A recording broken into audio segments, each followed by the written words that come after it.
Okay, so woman versus goddess. This is not a comparison. It's call it a progression of what I'm calling the divine force of nature. That's the feminine archetype, from being present externally in goddesses to being present internally embodied in woman. And I'm going to be focusing primarily on the Western development of this. I'm not as well versed in the East, but we're actually going to start in the East with the ancient Egyptians.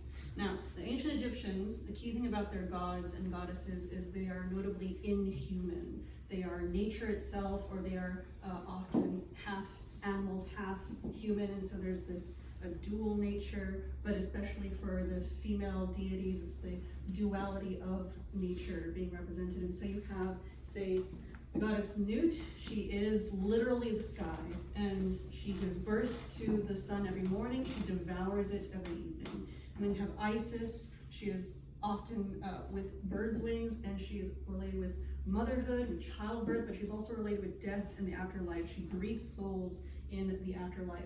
And so you have this understanding of these feminine deities as being simultaneously, you could say, positive and negative. That's a little bit, it's a little bit more nuanced than that. But there's also an enormous amount of reverence that comes with these goddesses. Isis had enormous cults that reached all the way into Rome and Greece. And so in Greece, similarly, you have that type of goddess. We have Demeter, also motherhood, the sustaining aspect of nature with harvest, but also famine, say when Hades steals Persephone. So you have, again, simultaneously the part of nature that can kill you, the part of nature that can sustain you.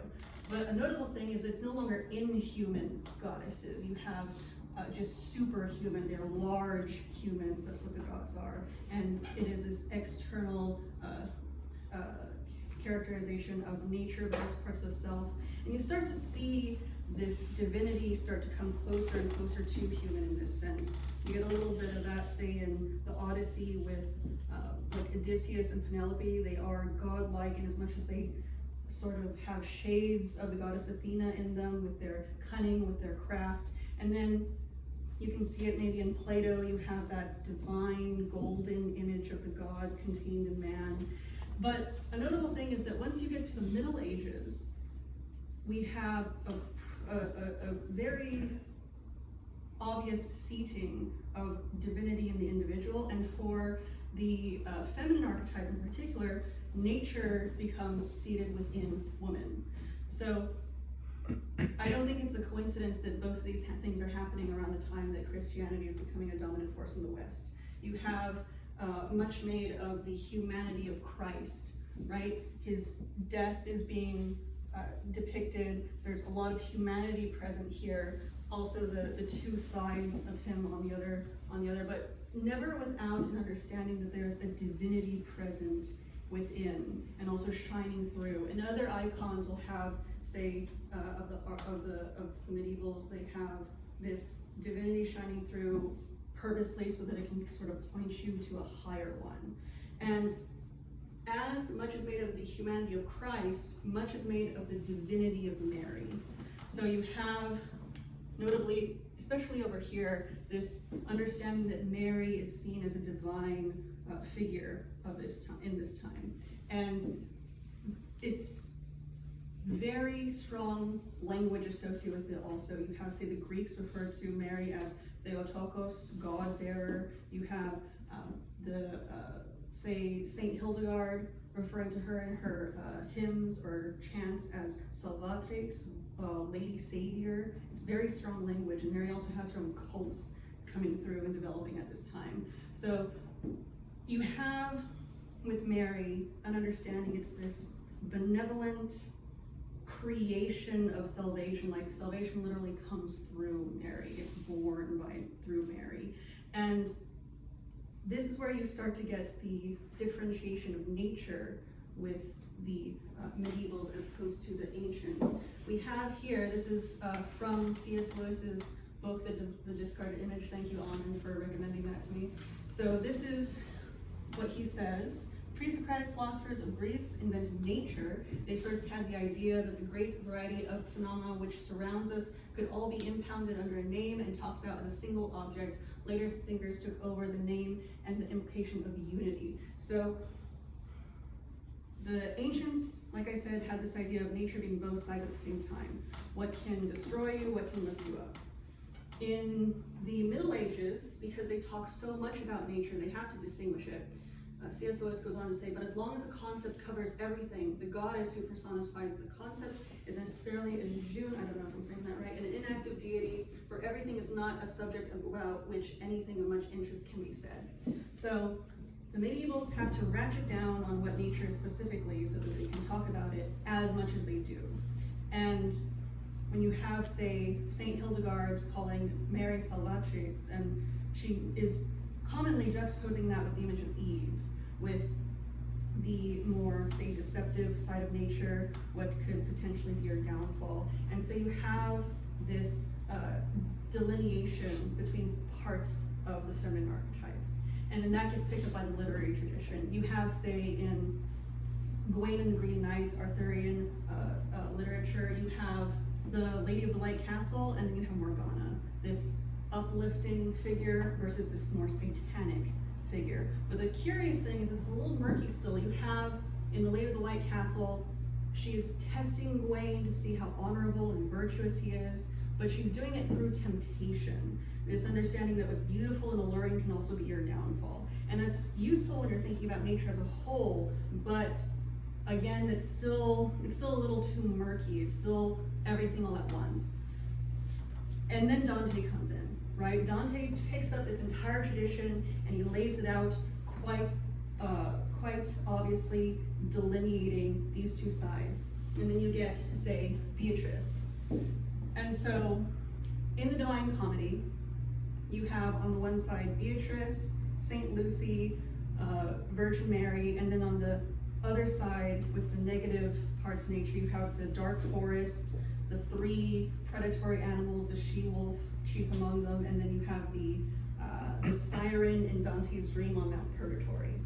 You have these two essentially paths, you can say, that you now have for these female feminine characters to go down in these cases. So you have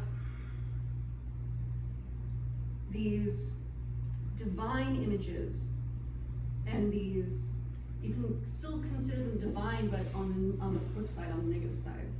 You have vice versus virtue, damnation versus salvation, and it's very interesting to see how on the positive side, it's a very uplifting sense versus a very damning sense. You have what's trying to hold you back, hold you down, potentially bring you lower, versus what's calling you up. Like the motto of the positive feminine archetype is get on my level. That's what she's always saying to characters, well, particularly to men, but it's like, you right there, come up here, be worthy of me, be virtuous enough, prove yourself, and that's what Dante has to do. He has to literally crawl his way out of hell, climb up Mount Purgatory to move up through the levels of paradise. And so when you see woman now here in the Middle Ages, you have all of this shining out through her. She's practically blinding to Dante. So women in these stories now embody divinity, embody that divine force of nature that shines out through them. And so, and then again, you could potentially be negative. And so you have this option, a woman can be temptress, but she could also be, say, princess or maiden, right?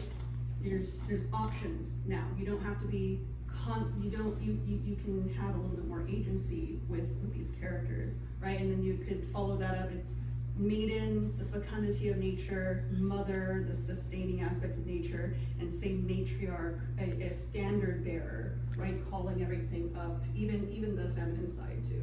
So that's what the medieval ages gives us. Dante, a shining example of that. And that gets picked up and carried forward, and you see this, there's softness added into it, there's a little bit more nuance brought into it. You just need to read like a Bronte or an Austen novel to see how beautiful this differentiation has become, all these different textures to the archetype that comes out. And so then fortunately, we get to the 20th century. And then we have, I'd say, probably peak and also downfall of this, because, and I'm gonna blame Disney, hear me out. So we're gonna start, say, with Snow White. It's a little weird, she like commands animals. That's a little magical, it's a little strange, but she moves into a, say, decaying cottage. She literally brings life back into it. She looks at the 7 Dwarves and is like, stop being children, be a hero, get your anger, get grumpy under control, reconstitute yourself into a proper hero, and then you can bring that up to the level of like society. Like men essentially have to reinforce among themselves the standards that women set and demand for society. There's a lot to unpack there, I'm not gonna do it. So, we can move on. Wendy, like already, right? Peter Pan, Wendy's the hero in that story, and you can fight me. So you have a young girl representing simultaneously maidenly, motherly characteristics among a bunch of boys, essentially telling them, hey, it's time for you to grow up, become men, go on your next big adventure, become worthy of me. And then it gets a little weird, you get like the Little Mermaid, she's part fish, that's a little strange. And then like her dad's Triton, Poseidon's up there somewhere probably. It's weird. But then you get Belle at the end of the 90s. And Belle is very interesting. She is not herself magical, but she is seated within a magical world. And through nothing other than her own wit and the feminine archetype, that divine femininity that she embodies, she's able to literally renew an entire kingdom.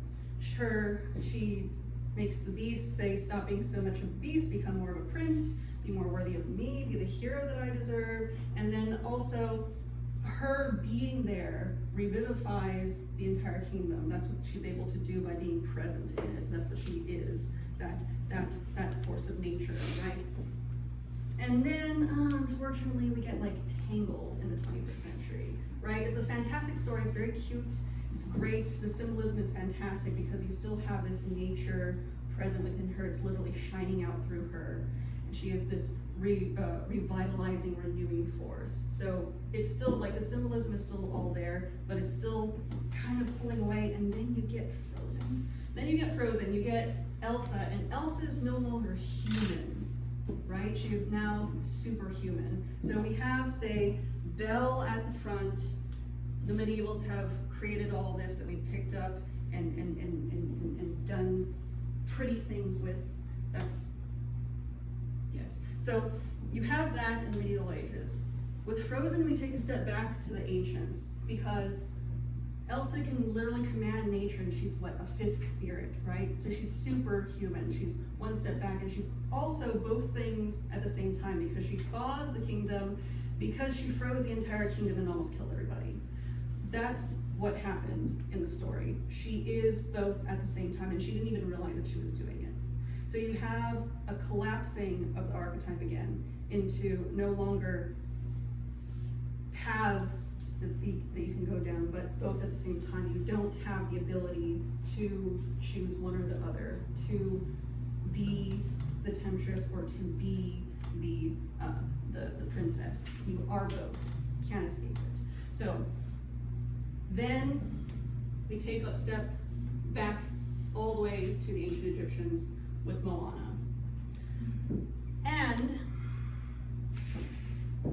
Moana's a very interesting story, because Moana is obviously, like, she's a cute little girl. She has her skirt, pretty hair, pretty voice, but Moana fulfills no aspect of a feminine archetype nor a feminine hero's journey. And she completely fulfills a masculine hero's journey, and that's why more or less the story still works, because it fulfills that entire arc. But the feminine archetype, the divine force of nature, is not put in another character. It's become completely divorced from woman in that sense. Taka, Tafiti, both at the same time, is nature itself. It's no longer seated within woman. That is no longer what you see when you see a woman character in a story. It's just Moana being a hero, and then the divine nature outside of her, right? And so you have this divorce happening, but you also have what I'd call sort of a downgrade of the divine force of nature, because you have them treating this goddess essentially like a human, essentially like a woman. Like if you're just nice to her, everything will be okay. If you whisper sweet nothings into the San Andreas faults, the earthquakes won't come, right? So we have the divorce of the divine force of nature from woman, and we have the feminine archetype kind of taken down a peg. And so this is where a little bit of my concern starts to come in, because I firmly believe that the stories that we tell ourselves can inform us of who we are and potentially even create who we are, right? And so what happens when we start to conceive of woman as no longer the embodiment of the divine force of nature, right? What happens when we divorce that from her? So it took us millennia, generations, the rise and fall of empires for us to get just to the medieval ages and recognize woman as containing all of that. And so when we come to this point and we no longer see divine in the individual and nature in woman, what's left in a sense? Is it just the skirt, the dress, how she dresses, the way she does her hair, the tone of her voice? Does woman and or femininity in that sense become reduced to nothing more than, say, a costume? And that's my talk.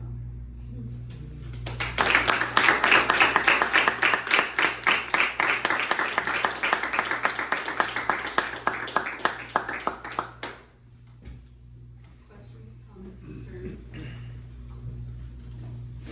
Let me sit down. No. Did you guys have any questions? I have a question. Yes. Do you have any thoughts as to, it seems to me that there's a benefit to what you described as being able to pick, either being the temptress or being sort of the maiden or the matriarch. And then it also seems to me that there's benefits of just being everything all at once, all together. And I'm curious if there may be certain pros and cons to both, whereas if you're always having to pick, like, I'm either the temptress or I'm the perfection of Beatrice, that could be a lot of pressure. So the interesting thing is, present in Beatrice, there's still the challenge, right? So when you look at, say, the Lady of the White Castle, the way that she is testing Wayne is as a temptress. And so you have both at the same time in that sense, where it's obviously something that could be your downfall. Whereas in, say, Beatrice and those positive images, you're still putting forth a challenge. You're still embodying something that is difficult, that is not all smooth around the edges. It's not something that's, let's say, readily available to you. And so I think present within the feminine archetype is still hints of that, let's say, uncomfortability. So I don't think that the positive feminine archetype completely excludes all that connotation. So I don't think that it's necessarily a bad thing to strive towards one or the other, because both of them have obviously alluring and difficult parts to it.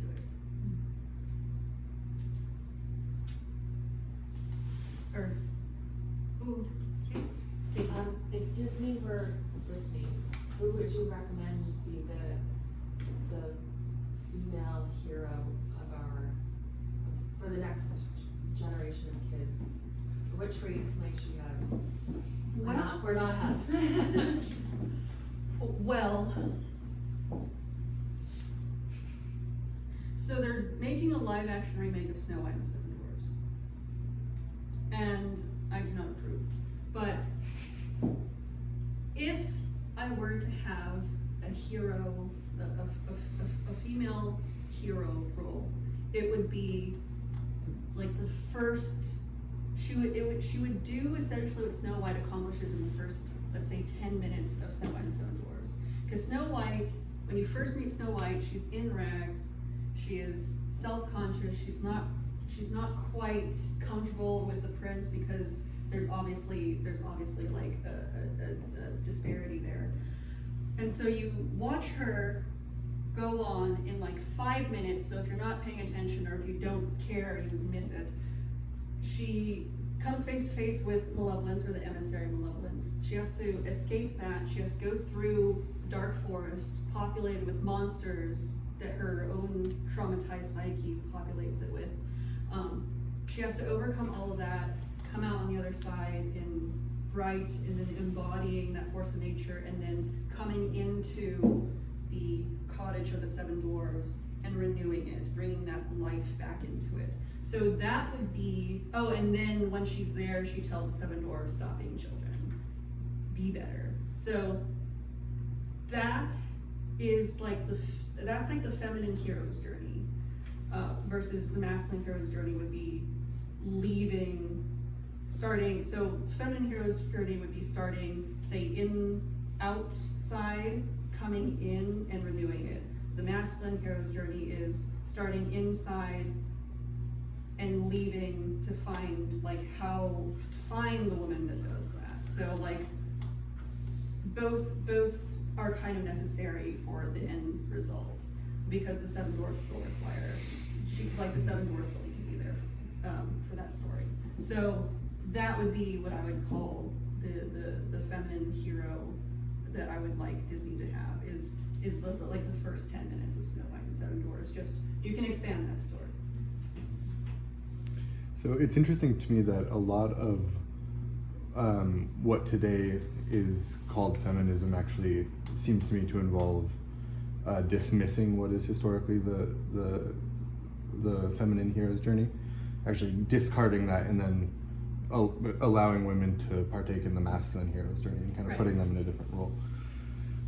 So what do you think the implications of that are in society, if we essentially we call it feminism, but we just only celebrate masculinity and then try to kind of mold femininity into that? Like, what are the negative things that... Negative or positive, like what do you think that does to a society if those are the stories we're telling ourselves?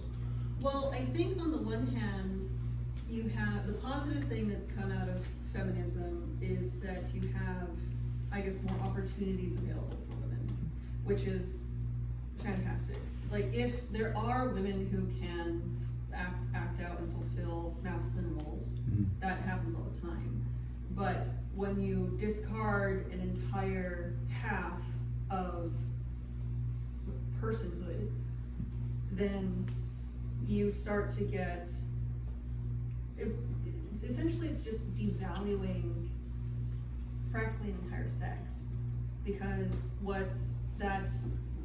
I think I laid it out, there's the fecundity of nature, the sustenance of nature, and then the standard bearer, and that's maiden, mother, matriarch, okay? And so you start to discredit all of that, all of those roles, I suppose, that women have.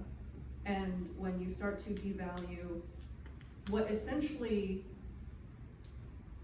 creates standards for society, I think on the lower level you have like mothers and those types of like more feminine roles being discredited or discounted. And then when you start to move it up on a societal level, the standards for a more stable society, I would say, start to deteriorate. And I'm hoping we're not there yet. Maybe you can react somewhat to three, let's say, considerations. Not to all, maybe I just make them and then you pick and choose. You give us this impressive kind of trajectory or arc, right, from the very old to the very contemporary figures. And often I wonder, right, whether the model that we want to see and do see, therefore, is polar. So one thing is over here, something else is over there. so somehow dialectical, or whether it's a model of transformation, which can be good or bad, right? Salvation or corruption, and of course, in religious language, often it's both. That's the first consideration. The second is more banal. You said that Egypt is in the east. Not exactly sure, because remember, in the ancient world, Jerusalem is the center. Egypt is in the west. Right. For Jerusalem. So I wonder, right? Where is the east? Is that the east? Is it Babylon? Is it India? Is it? So I would be careful about where the east begins. And thirdly, maybe most importantly, when we look back in these large arcs of history, so to the ancients and to the medievals, of course, we are often looking back to something reinvented and reimagined, which is bad, because it means we're still looking at us, as long as we look at the reinvented ancient and the reinvented medieval period. And so I think we want to be very careful also, to the point of what Anand said at the beginning, of how we actually get there, right? Through, like breaking through what you could say are the various glass ceilings of the 19th century, Illuminism, the Reformation, because they are hugely distorting. And we have to ask ourselves why today we often find it easier to connect to the ancients. And my theory is because we've reinvented it in such a way that we can more easily reconnect. Because actually, the medievals are literally closer to us. So the problem may be us, not them, and our inability to realize we are very religious. We just don't know. It's a very different religion. And the ancients were very religious and were just in complete denial about that. Because we think that Aristotle is something like Russell. And Aristotle revolts in his grave at the thought, right? And so anyway, this is a bit of a warning. The last thing is a bit of a warning, probably more to Anand than to you. Well, let me see here. Noted. Sorry, what was the first point you made again? The archetype is polar Okay, or yes. as transformation. So, as far as Egypt being in the east or the west, as far as the way that we normally conceive of it, I think that we would normally think of Egypt more as a more eastern influence. But I do get your point that it is definitely west of it's kind of in this weird middle space. So even Greece, in a sense, has very much Eastern influences. So yeah, you can kind of shove it one way or the other. For the dialectical part of it, in stories especially, I think that those lines are useful as a structure. Definitely in stories, because when you start to get things coming so close together, then I think we do switch back to the ancients and you get Moana. So, as far as the us being more close to the medievals as we choose to admit, I think that's 100% true. I think that the issue that we're having now is that we much rather see all these things as external to us, that we have no control over. Whereas in some sense you don't really have any control over nature, but there are things within yourself that there are obviously things that you can control and have agency over. And I think that's another key thing that why we are, like you said, more closely related to the medievals in how we behave, but how we that might be a little weird too, because essentially I see this more closer relation, or at least in the way that we conceive of it, to the ancients, because we're starting to return to that sense of these things being external to us, things that we, in a sense, don't have necessarily the responsibility for. Whereas the medievals definitely brought that front and center for the individual himself.